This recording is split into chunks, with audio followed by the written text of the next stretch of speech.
Chargers wide receiver Malcolm Floyd went down with a season-ending neck injury in 2013. But after being cleared for contact and with his teammates behind him, he is already contributing on this practice field. Rangers and Canadians. Both teams are coming off a 7-game series. Now these two original 6 rivals are meeting in the playoffs for the first time in 18 years. An interesting fact about new Chargers guard Chris Watt. He played with now teammate DJ Fluker at the Army game in high school. It's commencement season for college seniors around the country, and the New Orleans Saints made one senior's graduation night unforgettable. The last game featured great pitching by Ian Kennedy, but not much else. Phil Mickelson has been off to his worst start in 11 years. This year he missed the Masters for the first time in 17 years and has been winless so far on the PGA Tour. But in the 3rd round of the Wells Fargo Championship, he looked as good as ever. Rookie tight end Mike Flacco is familiar with the baseball field. He played first base in the minors for 4 years. Now the rookie is trying to make it on a different field, this football field.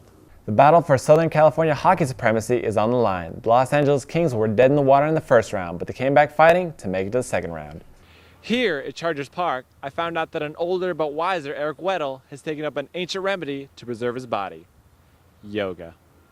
El Cajon native Jimmy Johnson can do a lot more than just win NASCAR races.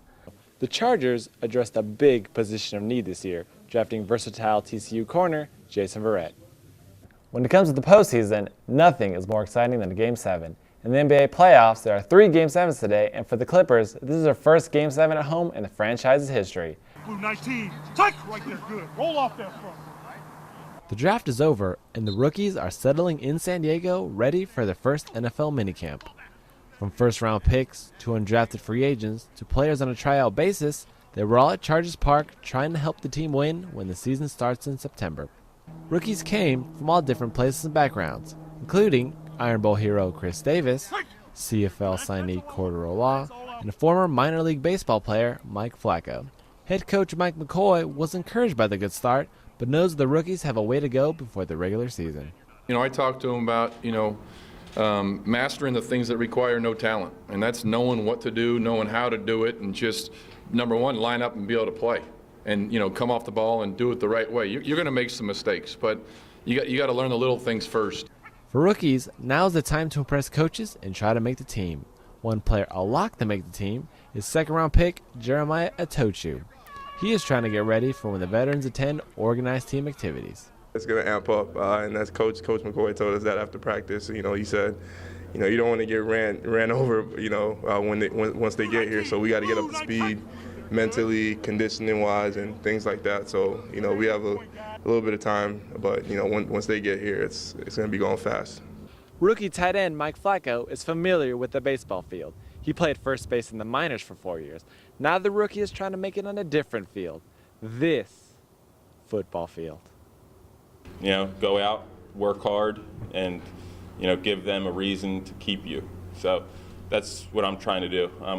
Keep my head down, bust my butt, and learn the plays so I know where I'm going, because that's key, and just keep my head down. The name Flacco may sound familiar to football fans. That's because Mike is the brother of Ravens Super Bowl winning quarterback Joe Flacco. For Mike and other rookies, this minicamp will be a first step in learning new plays and impressing the coaches before the veterans get to camp.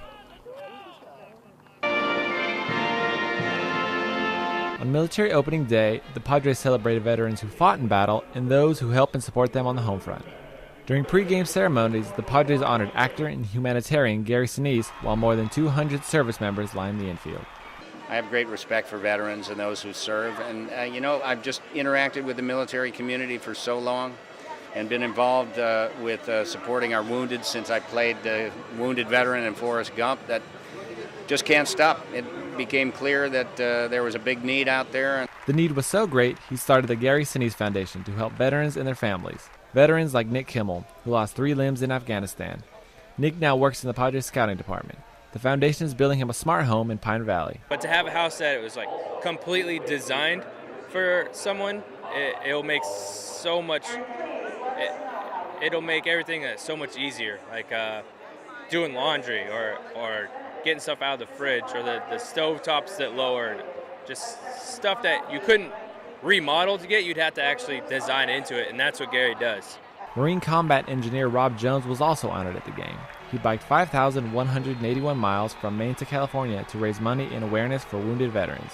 He rode his bike into Petco Park and threw out the ceremonial first pitch.